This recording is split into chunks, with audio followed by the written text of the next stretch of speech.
Right, imagine you're listening to your iPod and you have a playlist going that's just strictly heavy metal music, but you're looking through the playlist and you see bands like Black Sabbath, Bullet for My Valentine, Poison, all these bands that comprise heavy metal, but they're so vastly different, and it all seems that all these bands around that time changed, at the same time, time in history, and you wonder what causes these changes.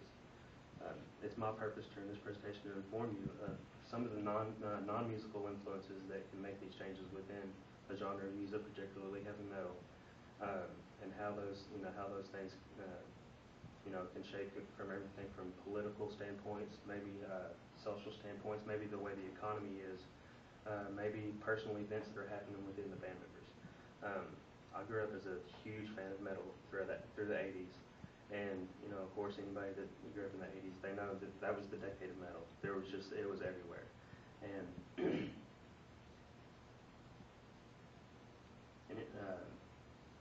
there was a lot of changes that happened. There was two different directions metal went, but, I was curious, why some of my bands were changing so drastically every couple of years.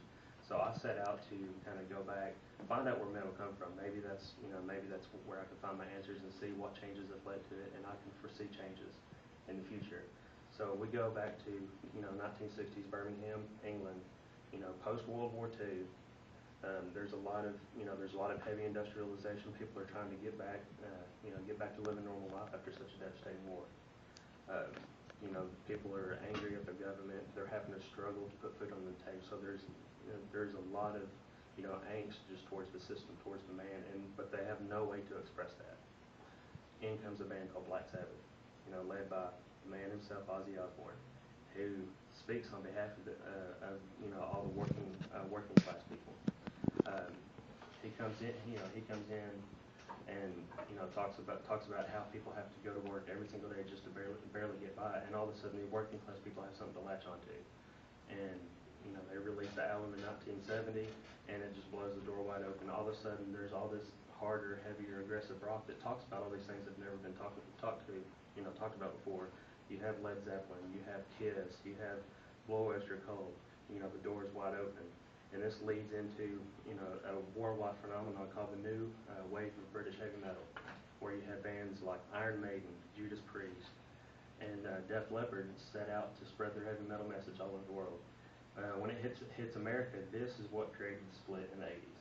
You had the Iron Maiden and Judas Priest created this faster, aggressive, anti-government, anti-system, heavy metal that was formed with Black Sabbath.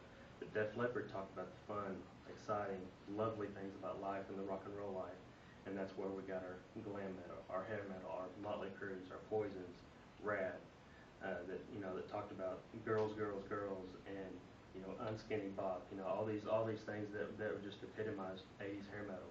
While Metallica, Megadeth, Anthrax, and Slayer came up through the 80s, talking anti-war, anti-system. The government's out to get us. They still latched onto that. But one of the first drastic changes happened in the mid '80s when a member of Metallica's band died, and their next album was so significantly different because it was no longer lashing out at the world around them. It was lashing out at the feelings that they had inside over the anger, the death. And they released a very, very angry album. It was very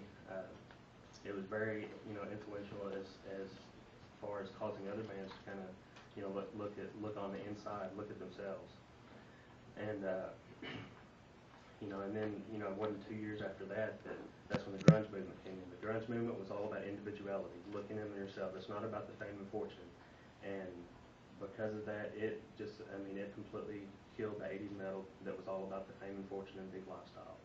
But because it went off so well, it was killed by what it actually spoke out against. It became very famous, and next thing you know, metal's looking for a new face. It no longer has any face to latch onto whatsoever. So you have this new metal pops up: Korn, Godsmack, Linkin Park, all these vastly different styles of music that are still within the same genre, and you still have that today. And the changes that you see in today's world, they're still influencing music, but the heavy metal genre as a whole is encompassing all the changes that have happened throughout that. You have bands like Trivium that are still putting out music about the war in Afghanistan, or about domestic violence, but Bullet from a Valentine is still talking about relationships and love. But I'm hoping that you guys, can see these outside influences. Maybe it apply to your group of music or heavy metal, and you can see, you can foresee these changes. So maybe you're not turned off against the entire genre, or completely turn your back on the band when they do change. It's heavy metal is an art form. It's all around us, and it's like an interviewer that I read about in the magazine says, art is too complex to be creative without prior thought to what it expresses.